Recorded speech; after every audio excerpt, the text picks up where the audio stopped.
It is where we realize Wolpus did not approach us as equals, where we realized the wolf had come, and we watched our history die.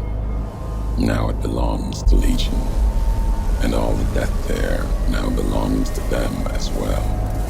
Not revenge, just a way of things when you own them.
War never changes.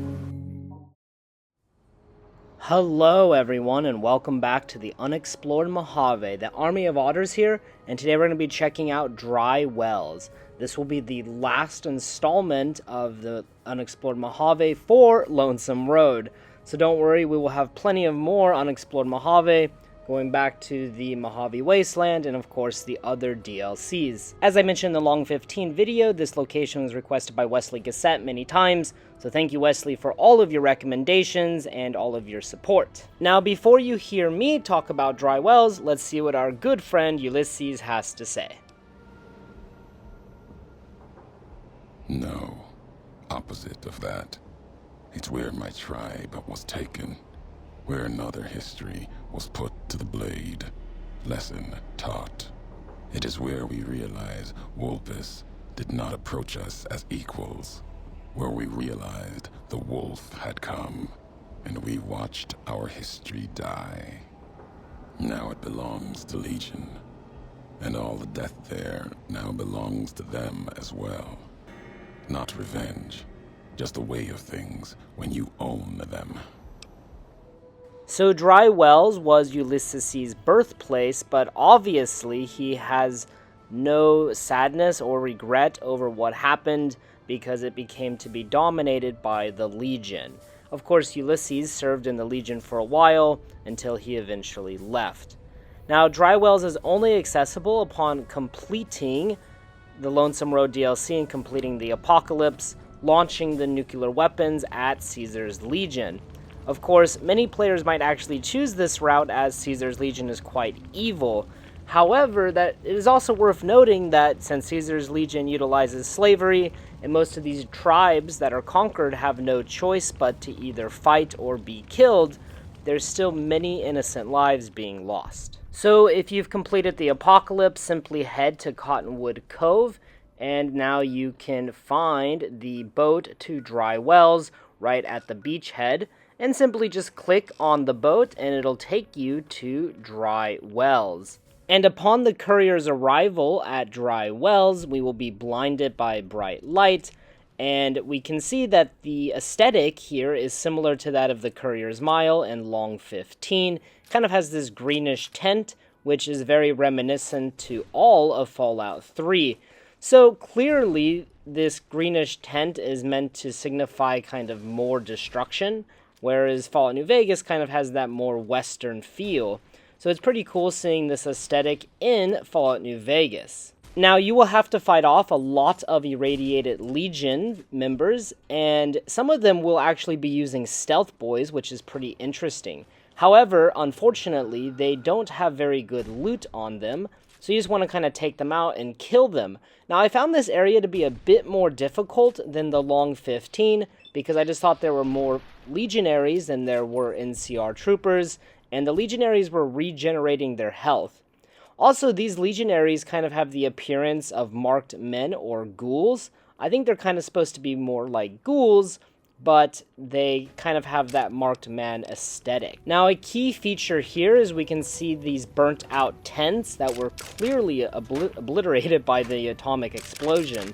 And just like in the Courier's Mile and Long 15, there is a plethora of ammunition and medical supplies that we can get here. Now, when I fought Gaius Magnus, he was actually pretty difficult because he regenerates health, but I shot his gun out of his hand, so what ensued was a pretty funny battle.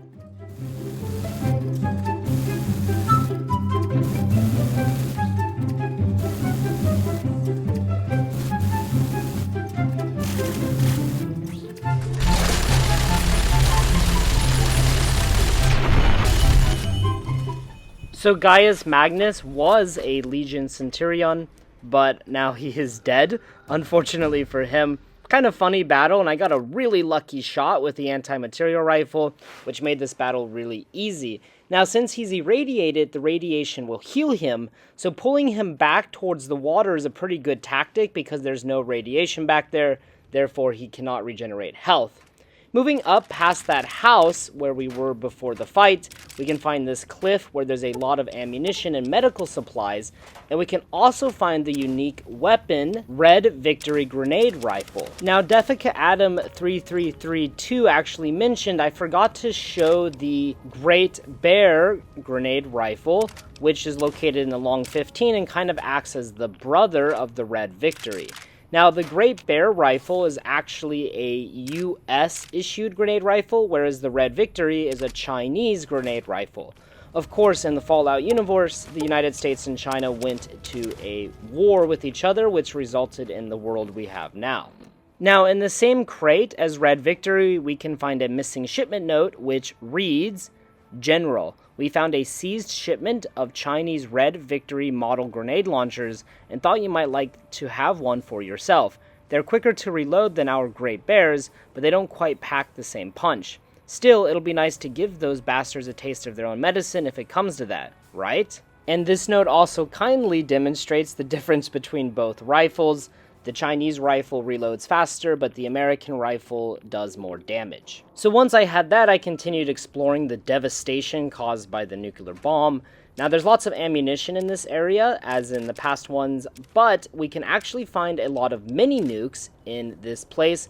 Also in the Courier's Mile and the Long 15, there are several mini nukes, which are really good, because in Fallout New Vegas, mini nukes are quite rare. But make sure to get all of the loot here, because it is really good. You have pretty rare ammo types in large quantities. Now, along this building, which is in the northeast part of Dry Wells, we can find pretty much nothing, but on the wall facing the crater, we can find a bomb shadow, otherwise known as a human shadow of death. Now, I've talked at length about these in the previous 2 videos, but if you haven't seen it, just a really quick summary. Basically, a blast shadow is a darkened outline of some kind of object. Basically, that object is probably destroyed. In this case, it's a person. Because of the intense heat and radiation from the explosion, it bleaches the surface surrounding the object, but the object acts as a barrier, creating this dark shadow. Now, here it's opposite. Actually, the person should be black and everything else should be white. Don't know why the devs did it, rather to make it more humorous and less dark, or just a oversight. Now, I did manage to pull an actual photo of the human shadow of death from the Hiroshima Peace Museum's website. Now, this shadow is still visible today if you visit the museum, so go check it out if you ever visit Japan. It's a very dark and eerie reminder of what humans are capable of. Now, over here we can see the crater from the explosion of the nuclear bomb. However, we cannot go inside of it, and I really tried to get to the bottom of it, but it was far more difficult than the Long 15. Now, the kill barrier seems to be more of a straight line up and down, rather than like a floor on the Long 15. So I tried to do like reload dashing into the crater like I did in the Long 15, but it just flung me backwards and killed me. I tried it from different angles and I couldn't get through it, so I was kind of disheartened. But I did manage to get out of the map. So I was trying to leave the map by reload dashing, but I was struggling a lot, and eventually I got really lucky, and I don't know how to replicate this. I tried to do it again, but I couldn't do it. So I looked up and I reload dash, and for some reason it launched me through the map. And from here we can see the hollowed out buildings above us that sit on the cliff. Now these buildings are really eerie in my opinion, and they just look very ghostly and scary. Really good for that October Halloween aesthetic though. Then using the reload dash more, we can quickly travel around the outer part of the map, and we can go over to this building, and I actually expected it to kind of have no hit barrier, but it actually does. You cannot enter the building, which is kind of interesting. Now I tried to get on top of the building using reload dash for about 15 minutes, but I couldn't manage to get up there, so if you want, you could try at it. If you can manage to get out of the map, let me know if you succeed if you want to try. And like I said before, I did try to get to the bottom of the crater. I spent maybe 30 minutes just trying different things.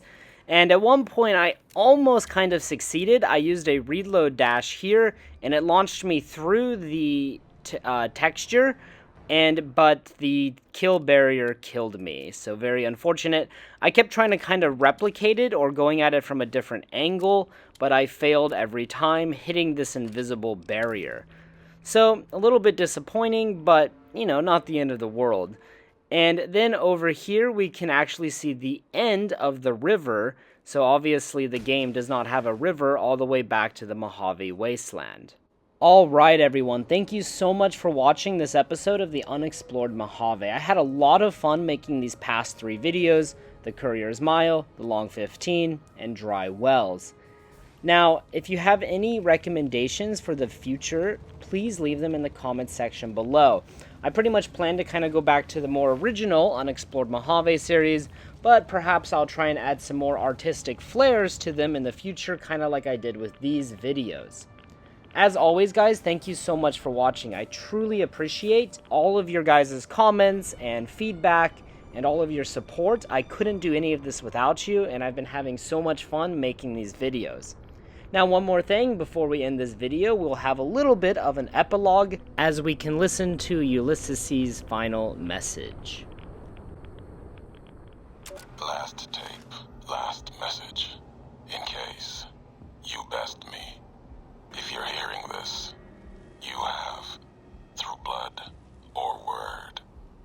This message and all that lies with it, it is for you, Courier. If you want to know the why of things, this world, I've walked a good part of it. I stopped only because of you, what you